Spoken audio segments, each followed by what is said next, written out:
And that's Steve Crown's Ejiro. Is one that you have to look out for on YouTube. And we know Steve Crown is one of the artists for Adum Praise this October. And so please look out for all the promotionals on all the platforms we have on the multimedia channel. And Mama V, say good morning to you, Mama V. Good morning. Looking very dull this morning. Have you ever slept and not had enough of a sleep?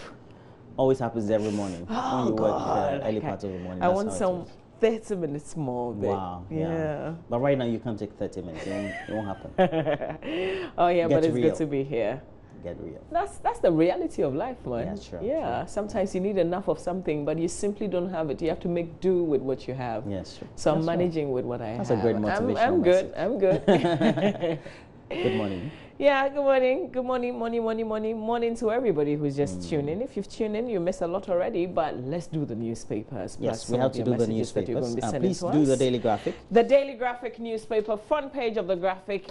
This day, tax exemption reforms yield results, according to our Finance Minister. Admissions for sale in first-class SHS. That story is on page 16. Very curious one. We'll get to that in a bit. Trouble at SNITS. Contributors worried over pension scheme. That story also on page 3 comes with a picture of Dr. John Ofori-Tenkrine, the Director General of SNITS.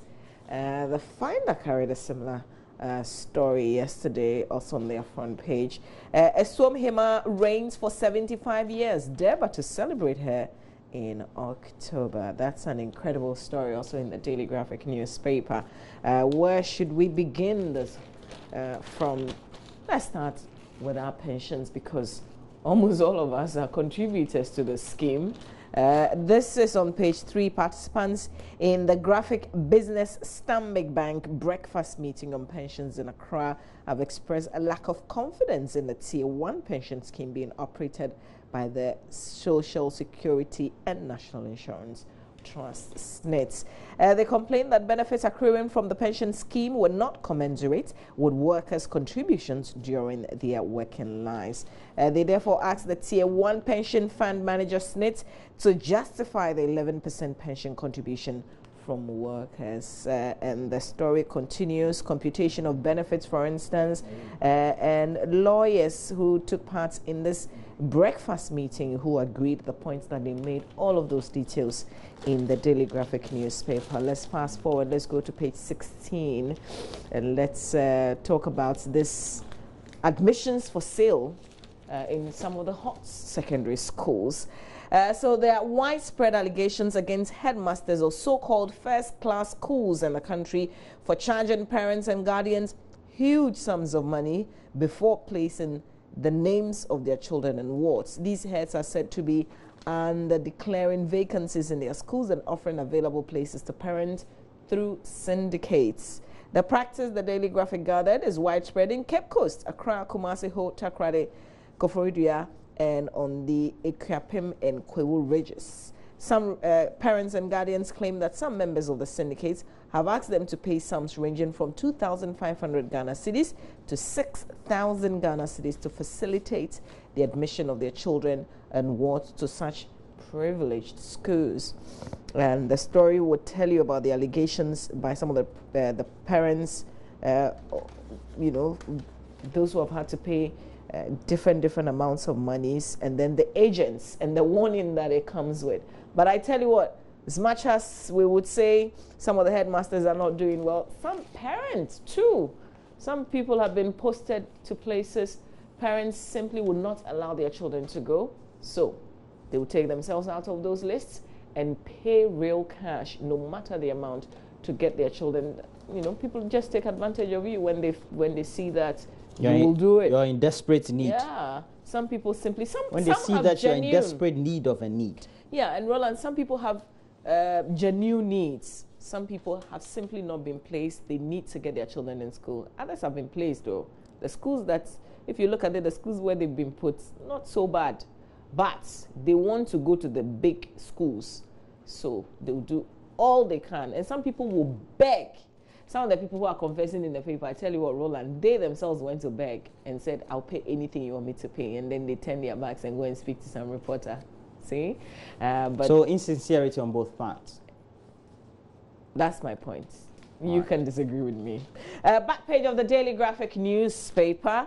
Ask foreign retailers to be banned. Okay, so Guta threatens not to pay taxes and asks foreign retailers to be banned. Looks like we're resurrecting this, except that this time around they are saying that they won't pay taxes. The Ghana Union of Traders Association, Guta, has threatened to stop payments of taxes if the law banning foreigners from participating in retail business is not enforced by the end of October this year. And according to the association, foreigners have taken up spaces meant for citizens in markets and are engaging in money laundering activities. And they've got lots of facts to back this.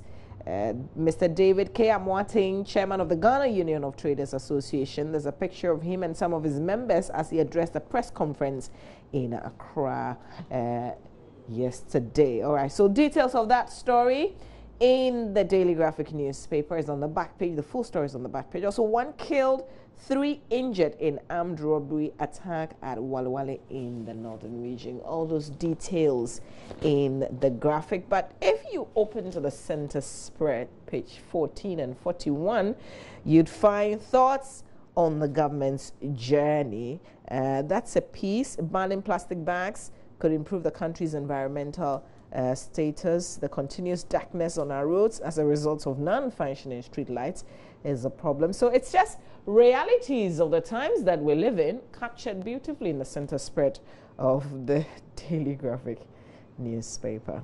All right, that's it. There are a lot more stories in the paper, though. Roland? All right, so let's look at the Ghanaian Times newspaper. And if you go to the front page of the Ghanaian Times, okay, pretty much. Let's go to the Daily Guide, rather. So we'll go to the Daily Guide instead. So on the front page of the Daily Guide, we have Mahama naked, butcher report reveals, soldier storm Wilmer's house, and then we have Atuforson paid for 30 trotro ambulances. I feel money committed, no offences, minister. And then we have center spread. You go to the center spread, that is news 1 leaflet. It says, my mom advised me to marry at 40.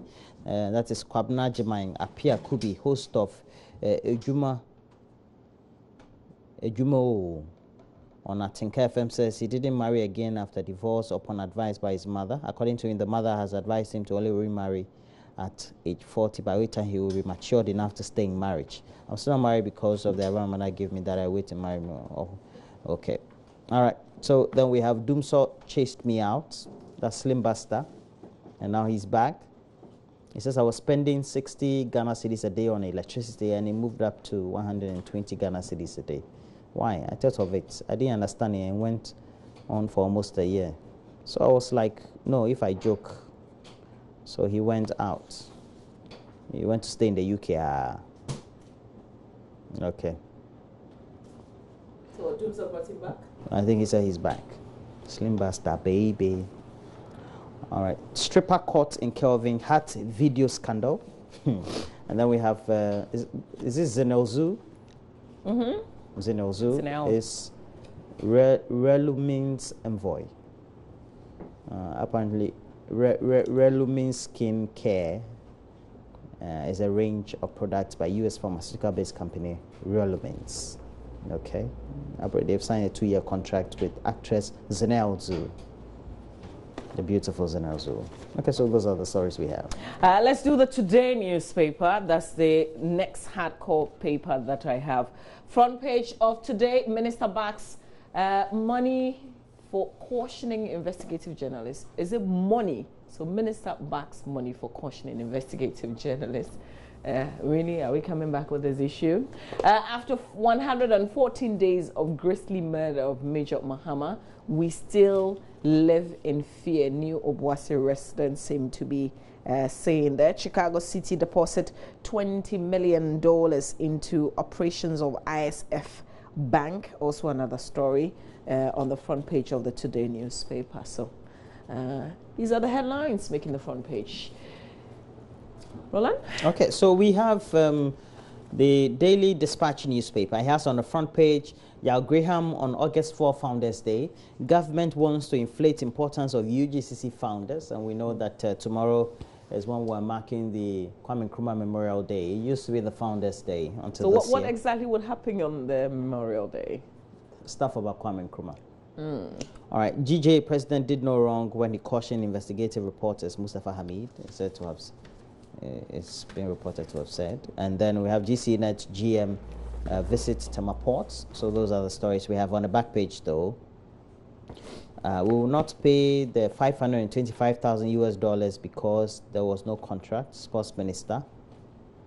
That is Chief Executive Officer of Rick's Consult. Rex Dankwa says he will go to the court to seek interpretation over the Sports Ministry's decision not to pay $525,000 consultancy fee. Mr. Dankwa was consulted on Ghana's bid for the 2017 Africa Cup of Nations. The Sports Ministry had an agreement to pay him an amount of $525,000. Ghana eventually failed in its bid to host the tournament. And according to the Auditor General's report, there was no official contract signed between the Sports Ministry and Risk Consult, though he was given an initial amount of $125,000 to put the bid together. And Sports Minister Isaac Esiama told the Public Accounts Committee that his office will not pay the supposed consultancy fee of $525,000 to Risk Consult. Since there's no existing contract between the ministry, he said that cannot take place. And that's on the back page. Let's follow up with the Finder newspaper. Front page of the Finder on oil. Ghana braces up for judgment on Saturday in boundary dispute with La Côte d'Ivoire. This is big, really, because I'm not sure we know where both parties did make their positions well known. They closed their arguments. So we don't know whether Côte d'Ivoire is going to win this or Ghana is going to win. But I tell you what, no matter who does, we will still continue to be fine neighbors. Yeah. Also on the front page, government will sustain free SHS, according to Vice President. 18 SOEs incur 791 million Ghana cedis net losses in 2016. Government saves 538 million Ghana cedis from dubious tax exemptions. That story on page 4 in the Finder. Okay, so let's see. On this story on page 10 in the Finder, that's a front page headline right there. Okay, so Vice President Dr. Alhaji Mahamadou Bawumia has charged heads of state-owned enterprises to ensure, among others, the commercial viability of their entities, as well as deploy world-standard corporate governance systems to maintain competitive. Vice President intimated that a worrying phenomenon where most state-owned enterprises continue to make huge losses in areas where the private sector has shown resilience makes it increasingly difficult to justify the participation of government in certain sectors of the economy. Okay, that was the oil story. There's an uneasy calm among Ghanaians, especially stakeholders of Chenebua, Enyira, Ntome. That's it? The 10 projects? Let me just stick to 10, yeah? So it's Chenebua. It's Chenebua, Enyira, Ntome. Okay. As the special chamber of the International Tribunal on the Law of the Sea delivers its judgment in the delivers its judgments in the delimitation of the marine boundary between Ghana and Côte d'Ivoire this Saturday, September 23, 2017. The ruling is coming 29 months after the tribunal on April 25, 2015 refused to stop oil companies operating at the disputed area to stop operation, but stopped the drilling of new wells until the final determination of the case. Thank God we're here. 23rd is just around the corner. But if you are a strong stakeholder... That'll be this Saturday. That's this Saturday. If you're a strong stakeholder, we all are in Ghana, but I'm not sure we all know, we feel the impact yet, or we even understand what's happening. So just keep watching JoyNews, because we're going to be breaking down the issues before the big judgment day. So we all are on the same pace. We all understand what the issues are. Win or lose, what it means to Ghana. Yeah. Okay, so that's it for the finder. We go online, Roland, do Yes, so we go online and look at some online portals. So let's go to myjoyonline.com. Before that, let's read some messages. This Akoto Razak in Tamale, and Akoto, we have to give you something. You're always sending us text messages. We thank you for doing that. Thanks for watching our show. This one says, if Nana governments privatize, hey Charlie, don't do the shorthand. It makes it very difficult. I have to read through and come back and share. Let's do online, Roland. Okay, so we do online, and we have a number of stories there. We do. MyJoyOnline.com is our page. Agroecology farming can sustain soil and ensure food safety for Ghana, according to a study. So a baseline study on agroecology farming, which involves applying ecological processes to agricultural production, has revealed that the method has the potential to improve yield quality, ensure higher yields, amongst others. You can click on that story and read a lot more. Achim Abuakwa to honor longest-serving Queen Mother of Achim Esium in the Kwabibrim district of the Eastern Region. Nana Ya Anama II has been identified as the longest-serving Queen Mother of the Achim Abuakwa traditional area. I guess that's the story also on the front page of the Daily Graphic newspaper. She's done 75 years. That's massive. Massive. Yeah. Welcome frank expressions on free SHS. Nat tells government. But the president has already echoed that. You know, when he was launching it, he did indicate that this is a new policy, criticisms and how it can be better. All of those are welcome. So, you know. Okay, so Nat is just saying what the president had already said that they could say. Okay, let's move on. Maybe Nat is thinking government is saying it, but when he hears the criticism, it's not receiving it well. Maybe. How to confront the non-performing loans crisis. Uganda's unsolved murders, body of 21st woman found in a series of unresolved murders in Uganda. The 21st body of a woman has on Tuesday been found near the capital, Kampala.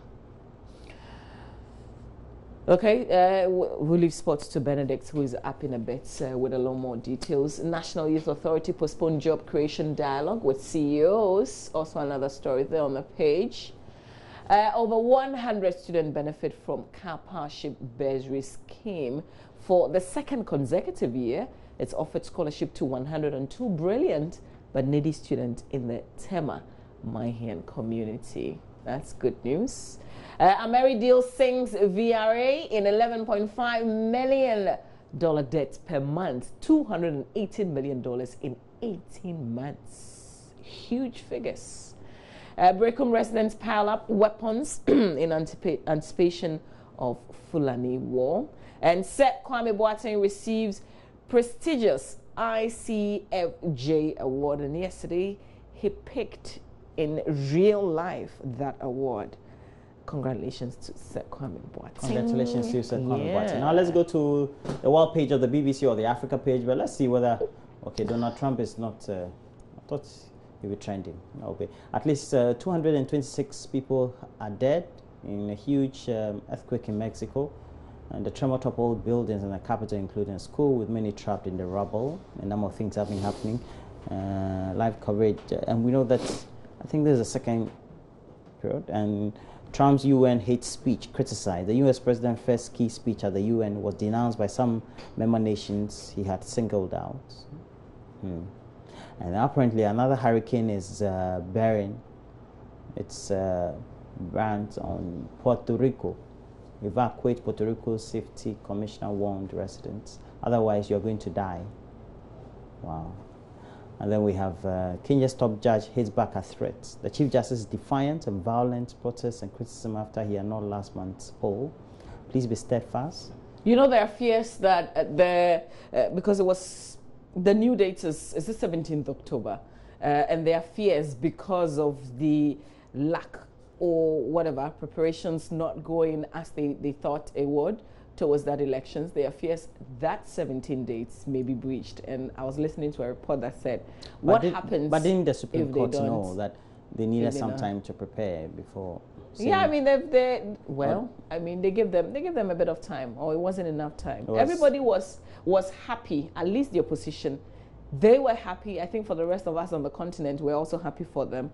But I guess at that particular time, what goes into an election was not necessarily considered. And I heard somebody from, is it France? Because they contracted people to print the ballots, whatever. They contracted a French firm. Yeah. That they put together the IT system. Okay, so they have not been contracted again. The accusation was that their system was hacked, and they came out and say that their system was not hacked. They haven't received any contract, so they don't have a deal as it is with Kenya. So who does that job, for instance? So there are still a lot of questions to ask on Kenya. We for those of us here, we're watching, Abby. Okay. You're through?